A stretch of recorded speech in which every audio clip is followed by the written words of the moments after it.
Olá, seja bem-vindo à nossa live. O assunto de hoje será gastro-covid. A Telelaudo tem buscado reunir em diversas lives, podcasts, informes e artigos o papel da radiologia nessa pandemia. Hoje a Telelaudo é a líder em teleradiologia no Brasil. A gente atende mais de 400 serviços de radiologia por todo o país. É uma equipe grande com mais de 100 radiologistas. E a gente tem acompanhado um aumento no volume dos exames para a Covid-19. Hoje, a gente vai falar um pouco sobre as manifestações gastrointestinais e a Covid. Eu me chamo Mariana Coelho, sou a diretora médica da empresa. Comigo hoje, a nossa convidada é a doutora Carla Franchiotti Costa. Ela é coordenadora da nossa equipe de radiologia, trabalha com a gente há muito tempo já. Ela tem atuação focada em medicina interna. Bem-vinda, doutora Carla. Obrigada, Mariana. Obrigado pelo convite aí para a gente discutir esse assunto.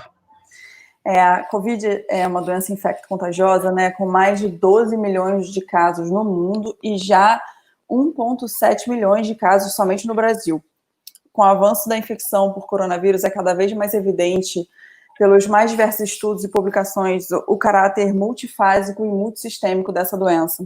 As pesquisas demonstram que os pacientes com sintomas abdominais agudos, eles podem ter infecção por coronavírus e, em geral, os quadros geralmente se associam a quadros mais graves e de pior prognóstico, provavelmente pela elevada carga viral a que ele foi submetido, né, exposto. Hoje a gente vai abordar um pouco o tema das infecções nas estruturas abdominais e seus impactos. É importante ressaltar que não há consenso, o que a gente está apresentando aqui é fruto da nossa prática e revisão da literatura que está disponível até hoje, dia 9 de julho de 2020, às 4 da tarde. Carla, quais são os principais quadros que o radiologista de corpo está se deparando na prática clínica? Os estudos estão demonstrando hoje que as principais queixas desses pacientes estão relacionadas à diarreia, náusea, vômito e principalmente dor abdominal, sendo que 50% dos casos de paciente com infecção comprovada de coronavírus, eles têm associado quadro abdominal. E em até 5%, 3 a 5% dos pacientes com infecção por Covid iniciam quadro somente com quadros abdominal, só com sintomas abdominais isolados. Então, assim, é uma baixa frequência, isolado, mas em conjunto com os sintomas respiratórios é elevada a incidência. E acredita que isso está acontecendo por quê? A gente viu que os estudos estão demonstrando que o coronavírus ele tem um certo tropismo por células que expõem os receptores de angiotensina 2, conversores de angiotensina 2. E no abdômen, a gente tem uma expressão importante desses receptores nos enterócitos, principalmente do ilho e do cólon, endotélio vascular e em menor proporção no trato biliar. Então, por isso que está começando a gente ver cada vez mais associação com sintomas abdominais. Quais são os achados de imagem mais frequentemente encontrados nesses pacientes? No começo da pandemia foi até, de certa forma, engraçado, porque houve uma descrição muito grande de quadros de adenite mesentérica e de paniculite. Então, estavam achando que poderia ter relação. Mas o que acredita-se que esses casos iniciais foram mais de doenças concomitantes do que realmente interrelacionadas.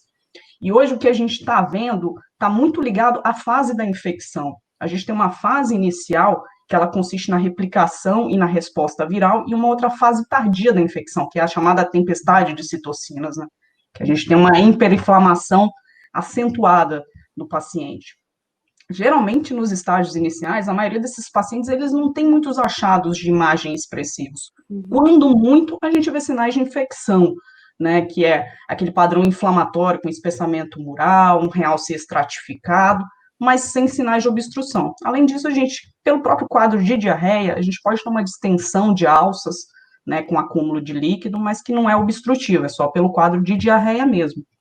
Agora, já no estágio tardio, a gente começa a ver quadros mais graves, na maioria das vezes por lesão microvascular, que é decorrente da coagulação sistêmica que a gente vê muito nesses pacientes acontecendo, esses pacientes internados em UTI.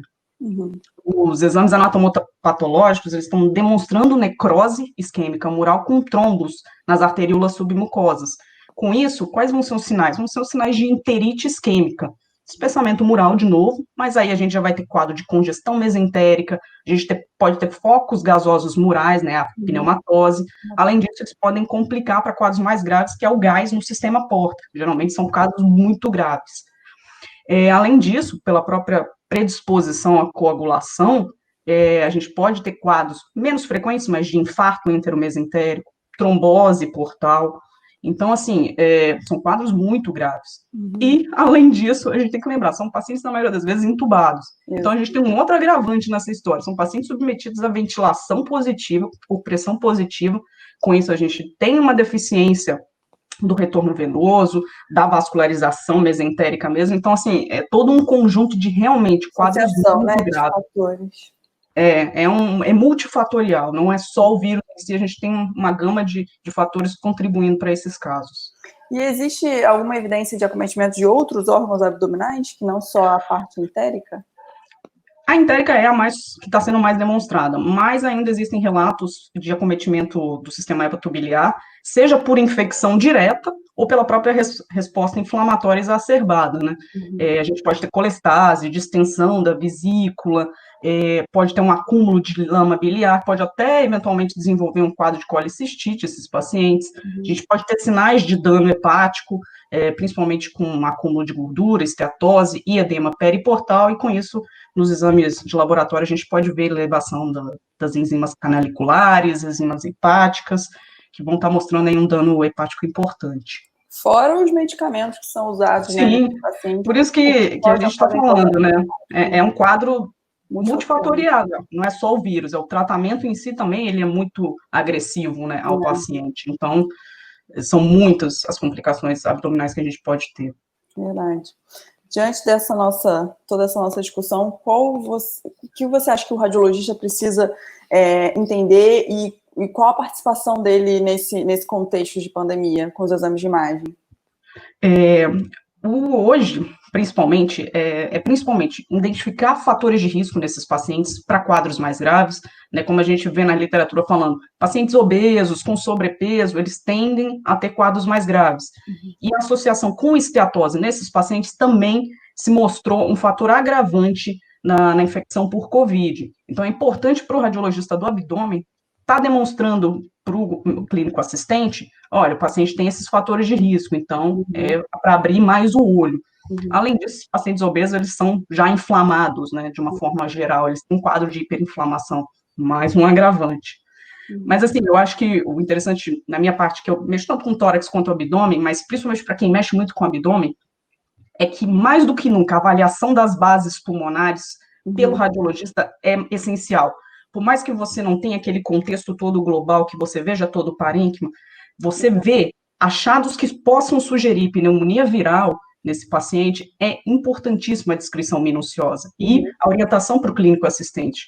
Porque a gente está falando aí de poder encurtar o diagnóstico, poder fazer uma proteção da equipe da área de saúde ali do serviço para você evitar a disseminação do patógeno. Então, acho que, na realidade, mais do que as complicações, a gente tem que estar muito atento também, nesses pacientes de quadro inicial, às bases pulmonares. Eu acho que não tem maior importância para a gente nesse momento do que isso. É o lance de você lembrar de, no final do exame, troca a janela, né? Sim, dá aquela olhadinha. Troca para a janela pulmonar, dá uma olhada na base. Porque você vai fazer a diferença, né? O paciente vai fazer exame por outro motivo. Essa semana foi um caso assim, a paciente foi fazer exame por distensão abdominal, seguida de uma cirurgia por endometriose. A base pulmonar estava lá cheia de opacidade. E não tinha quadro respiratório, mas apesar de não ter quadro respiratório e ser um quadro leve, ela precisa ser isolada. E aí precisa saber, né? Para instituir o protocolo adequado de proteção, senão a gente está expondo mais pessoas ao risco de infecção. Exatamente. E interessante que, se eu não me engano, essa semana o CBR mesmo emitiu uma nota, né, falando que não há necessidade nesses casos, por exemplo, de você refazer o exame de tórax. Porque você vai estar expondo a mais radiação e você já tem um diagnóstico ali. A não ser que o paciente piore, né? Tem uma piora muito importante, aí você tem que olhar para ver o tamanho de acometimento pulmonar ou se existem fatores associados, tipo derrame pleural, outros fatores que possam agravar esse quadro. Mas, de maneira geral, foi feito o diagnóstico, né? A partir daí. Exatamente. Vamos evitar a radiação do paciente para não ter outros problemas futuros ainda, né? Exatamente. Muito bom, Carla. Eu agradeço muito por você ter participado dessa live comigo, live Gastro-Covid. Acho que não tinha ninguém melhor para falar sobre isso. Você é super sabida dessa área. Eu que- Pode falar. Não, eu agradeço de novo o convite. Eu acho que assim essa pandemia ela está trazendo para a gente desafios diários. Todo dia a gente está aprendendo, a gente está vendo que é preciso continuar lendo, é preciso continuar estudando, compartilhando informações, porque para a gente poder entregar o melhor para o paciente, para o médico, para fazer a melhor terapêutica possível e evitar o mínimo de dano para esses pacientes. Exatamente. Por favor, muito obrigada pela atenção de todos, a audiência. Não deixem de acessar a lista completa de referências que foram utilizadas para a gente montar essa live no blog da Telelaudo, no post com o título Gastro Covid. Obrigada.